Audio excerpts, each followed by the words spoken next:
C4, please.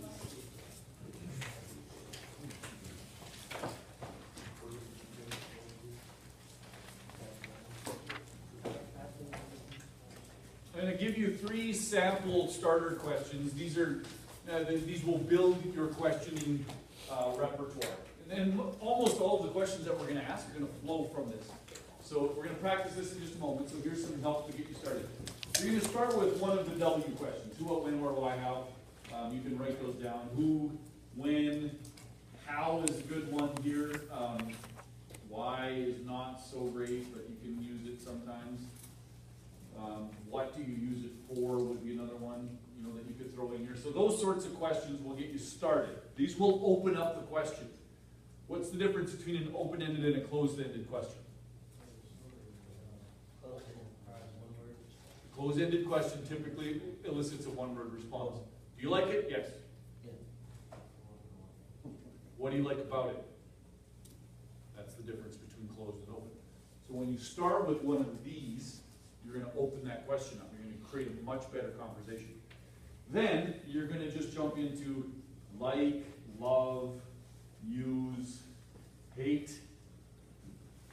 And I don't really like the word hate. Does that mean that I hate the word hate? Huh? Interesting. I'm not going to let my head get around that one. Because it feels so negative. But it is exactly how people feel about some of the things that we fix in their homes all the time, isn't it? What do you hate about your air handler? Those stinking things like a rocket taking off every time right? They will have answers to that question. That will elicit really real responses. It's a really great question to ask. And so you then pair these together. What do you like about it? How much do you use it? What would you like about it? What would you make different about it? Be another way of asking one of those questions. If it could be anything that it could be, how would you make it better? Simple little questions like that will start to elicit massive responses. And anytime you get in trouble, and you're not sure what to do with the information they're giving you, or not exactly clear on what they're saying, so they give you a sort of a shortened answer, and you're not exactly sure where they're going. But have you ever had this happen? And you're like, okay, and then we sort of bail out. Instead, just stop and ask, tell me more. Tell me more. And I've used this a bunch of times, if you've noticed. Probably not, but now you will. When someone in the room says, well, what do you do with this? Or I've had this happen, and how do I say, well, tell me more about that. And what happens immediately when I say that? You get paragraphs. You get stories. Right now I got to stop a person somewhere along the way because they're going to go. And that's good. That's what we want. That's exactly what we want from our customers. So when you get those shortened answers from the customer and you're not really sure, then just be okay with that and just tell them more. And watch how that opens the conversation up. Okay? How often do you adjust the thermostat? Never. Huh, really? Tell me more. Like, watch what happens. You're going to get a huge response. Well, it's because we adjusted it once, and then the temperature fluctuations are so great when we move that little needle a tiny bit that we found the sweet spot and nobody touches it. We just leave it alone. Would you like to be able to control your thermostat? Yeah, I suppose that would be good. Right. That's all they need, right? That's it. I don't need to go into what thermostats there are and programmable and like that's features and benefits. Get the heck away from that. That's not where we're living right now. Just gathering information. What stickers belong on the bottom of this page?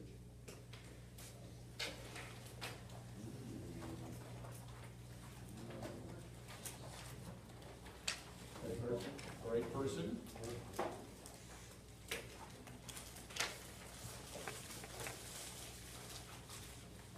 Right time. Time may be one that's nearby here, but there's 2 other ones that are low-hanging fruit. Solution. Solution again, yep. Because now we're asking questions that's pointing towards a solution and creating that clarity. Company would work. There's a better one. Money, yeah. So just notice the correlation between the right solution and the right price. I want you to get this, and I want this to be loud and clear.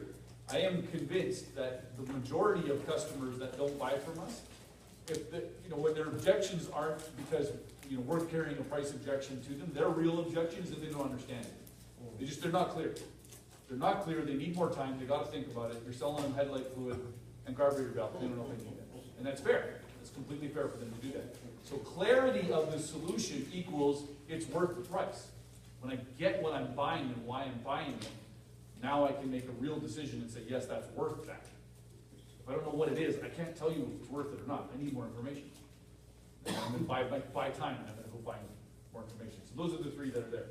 Flip the page, and you'll notice we've got some blank summary of findings worksheets. Go to page 66, 67.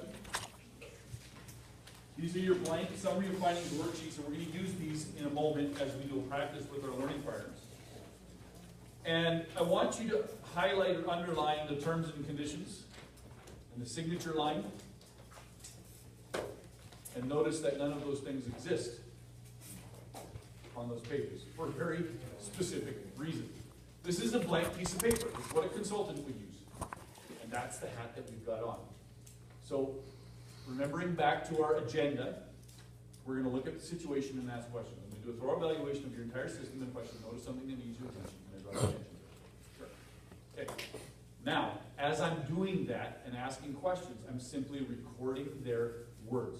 So in the top half, under observations, write the following. Capture their words. Capture their words.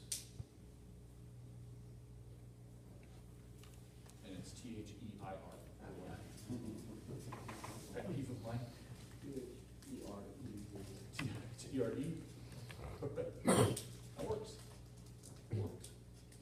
Write their words. So this is not about I saw, I noticed, I measured. This is about you said. So now fast forward to the present step. And we're going to say, we talked about this. This is what you said. Here's the solution. Like, no, I'm not selling anything. Right? I'm matching what I found, what they said, to what I'm going to offer.